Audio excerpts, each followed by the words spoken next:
Hi friends, ఓం సద్గురు సాయినాథ్ భక్తి సమాచారం ఛానల్కి స్వాగతం. మీకు ఈరోజు ఈ వీడియోలో మేషరాశి గురించి, మేషరాశి యొక్క రాశి ఫలాలు, వారి జాతక రీత్యం గురించి తెలుసుకోబోతున్నారు. మేషరాశి వారు ఈ వారంలో చేయవలసిన పరిహారాలు, చేయవలసిన శాంతి పూజలు అనేటివి ఎటువంటివి, అలాగే ఎన్ని రోజుల నుంచో మీరు పడుతున్న బాధనన్నిటినీ ఈ వీడియో ద్వారా మీరు పరిహారం అనేది చేసుకోవచ్చు. ఎన్ని రోజుల నుంచో మీ పని పూర్తి అవ్వటం లేదని బాధపడుతున్నారా? అది రిజిస్ట్రేషన్ పని కానీ, వ్యాపారానికి సంబంధించి కానీ, వ్యవసాయానికి సంబంధించి కానీ, ఇతర ఏ పనులైనా కూడాను మీరు ఈ వీడియో ద్వారా పరిహారం అనేది తెలుసుకోవచ్చు. అలాగే వీడియో అనేది ఎక్కడా మిస్ అవ్వకుండా చూడండి. మేషరాశి వారు కనుక మన ఛానల్ని మొదట కనుక చూస్తున్నట్లయితే ప్లీజ్ సబ్స్క్రైబ్ చేసుకొని సపోర్ట్ చేయండి ఫ్రెండ్స్. అలాగే పక్కనే ఉన్న బెల్ ఐకాన్ క్లిక్ చేసి ఆల్ అనే బటన్ క్లిక్ చేయడం వల్ల రోజు మీరు మీ రాశి గురించి పంచాంగం ద్వారా తెలుసుకోవచ్చు. అలాగే వీడియో కనుక మీకు నచ్చినట్లయితే లాస్ట్లో ఒక చిన్న లైక్ అనేది ఇవ్వడం మాత్రం మర్చిపోకండి ఫ్రెండ్స్.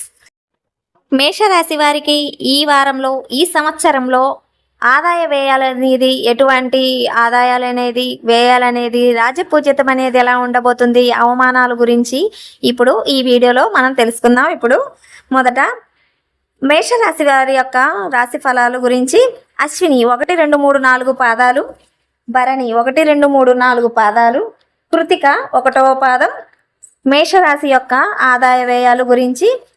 ఆదాయం 11, వ్యయం 5, రాజపూజిత 2, అవమానం 4. ఈ రాశి వారికి ఆదాయ వ్యయాలు అనేది ఇలా ఉండబోతున్నాయి. ఈ నెలలో అనేది మే నెలలో, ఈ నెలలో ఎలా ఉండబోతుంది అనేది ఇప్పుడు తెలుసుకుందాం. కొంత ఇబ్బందులుగానే ఉండవచ్చని చెప్పవచ్చు.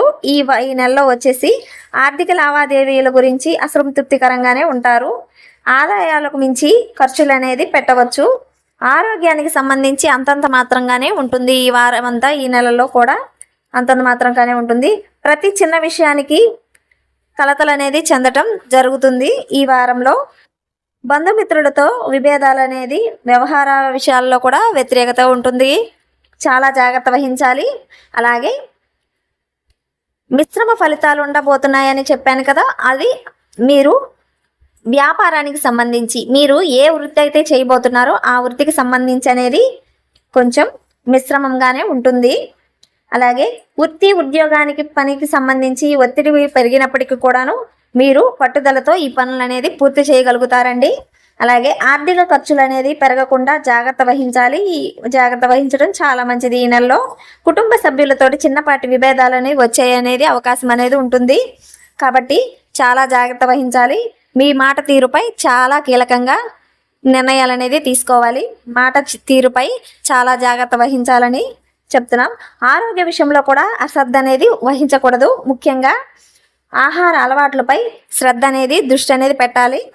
అలాగే నిరుద్యోగులకు కొత్త అవకాశాలు వచ్చే సూచనలు అనేది ఉంటుంది. విద్యార్థులు చదువుపై మరింత జాగ్రత్త అనేది వహించాలి. ఇలా చిన్న చిన్న పరిహారాలంటూ పాటిస్తూ మేషరాశి వారు ఇవన్నీ పాటిస్తారని ఈ వీడియో ద్వారా నేను అనుకుంటున్నానండి. అలాగే మీరు మన మేషరాశి వారు మన ఛానల్ని ఇప్పటివరకు సబ్స్క్రైబ్ చేసుకోకపోతే ప్లీజ్ సబ్స్క్రైబ్ చేసుకోండి ఫ్రెండ్స్. అలాగే పక్కనే ఉన్న బెల్ ఐకాన్ క్లిక్ చేసి ఆల్ అనే సింబల్ క్లిక్ చేయడం వల్ల రోజు పంచాంగం వీడియోస్ అనేది తెలుసుకోవచ్చు మీ రాశి గురించి. అలాగే మీకు ఈ వీడియో కనుక నచ్చినట్లయితే లాస్ట్లో ఒక చిన్న లైక్ అనేది ఇవ్వడం మాత్రం మర్చిపోకండి. అలాగే మేషరాశి వారు ఈ సంవత్సరంలో చేయవలసిన శాంతి పరిహారం అనేది ఎలా చేసుకోవాలనేది ఇప్పుడు ఈ వీడియో ద్వారా తెలుసుకోండి. ఇప్పుడు చేయవలసిన పరిహారం అంటూ మేషరాశి వారు ఈ సంవత్సరంలో శనివార నియమాలు అనేది పాటించాలండి. ఎక్కువ శాతం శనివార నియమాలంటే శనివారం రోజున చాలా నియమ నిష్టలతోటి ఉండాలని చెప్తున్నారు.